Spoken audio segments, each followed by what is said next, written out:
Hello বন্ধুরা, আজকের recipe cheese role. চলুন শুরু করি। একটা প্যানে তেল গরম করে নেব। তারপর তার মধ্যে 1 চা চামচ আদা রসুন বাটা দিয়ে দেব। এটা দেওয়ার সময় ফ্লেম একদম লোতে রাখতে হবে। তারপর এটাকে ভালোভাবে ফ্রাই করে নিয়ে এর মধ্যে মটরশুঁটি দিয়ে দেব। তারপর লবণ, গুঁড়ো লঙ্কা, হলুদ, জিরে ধনে গুঁড়ো, গরম মশলা গুঁড়ো, কাশ্মীরি লাল লঙ্কা আর আমচুর পাউডার দিয়ে দেবো। দিয়ে এগুলোকে আমি ভালোভাবে নেড়েচেড়ে মিশিয়ে নেব।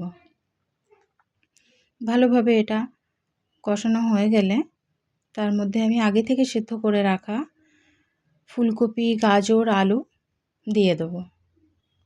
দিয়ে এটাকে ভালোভাবে নাড়াচাড়া করে মিশিয়ে নেব। ভালো করে কিছুক্ষণ মিশিয়ে নেব। নেওয়ার পর আমি একটা ম্যাশার দিয়ে ভালো করে এটা ম্যাশ করে নেব। যতক্ষণ না সব সবজিগুলো ভালোভাবে ম্যাশ হয়ে যাচ্ছে ততক্ষণ এটা দিয়ে ভালো করে ম্যাশ করে নেব। তারপর এটা পুরোপুরি ম্যাশ হয়ে গেলে তারপর এটা আবার নাড়াচাড়া করে আমি কিছুক্ষণ পর এর মধ্যে 1 কাপ ব্রেড ক্রাম্বস দিয়ে দেবো। ব্রেড ক্রাম্বস দেওয়ার পর এটাকে ভালোভাবে মিশিয়ে নেব নাড়াচাড়া করে।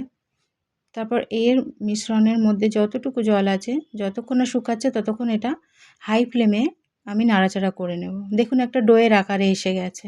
এবার ফ্লেম বন্ধ করে ব্রেডের সাইডগুলো সব এইভাবে কেটে বাদ দিয়ে দেব। সব হয়ে গেছে। এবার আমুল চিজগুলোকে এইভাবে কেটে নেব। ডোটাকে আমি এভাবে বলের আকৃতিতে বানিয়ে নেব। এবার এক একটা বল নিয়ে আমি এইভাবে একটা কিছু দিয়ে চেপে এরকম শেপ দিয়ে নেব। তার মধ্যে আমি একটা করে চিজ দিয়ে এইভাবে রোলের আকার বানিয়ে নেব। দেখুন এইভাবে চেপে চেপে বানিয়ে নিয়েছি সব। তারপর এবার একটা পাত্রে জল নিয়ে স্লাইসগুলো ভিজিয়ে চেপে তার সব জলগুলোকে বার করে দেব।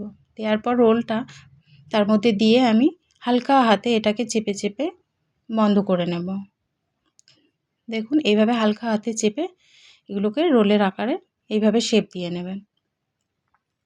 তারপর ড্রাই ব্রেড ক্রাম্বসে এটাকে কোট করে নেব ভালোভাবে। এটা কোনো গোলাতে দিতে হবে না, কেননা এটা ভিজে থাকে জলে, সেজন্য ড্রাই ব্রেড ক্রাম্বসে দিলেই হয়ে যাবে। এবার তেল গরম করে নিয়ে আমি ওই রোলগুলো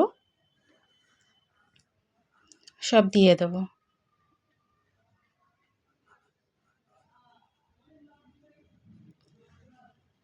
তারপর নাড়াচাড়া করে আমি ডিপ গোল্ডেন ব্রাউন ফ্রাই করে নেব। তারপর নামিয়ে নেব একটা পাত্রের মধ্যে। এইভাবে আমি সব রোলগুলোকে ফ্রাই করে নেব। দেখুন এই শীতের মরশুমে ইভিনিং স্ন্যাক্স হিসাবে বাচ্চা থেকে বড় সবার প্রিয়। চা বা কফির সঙ্গে গরম গরম অসাধারণ খেতে। বন্ধুরা আপনারা অবশ্যই ট্রাই করবেন।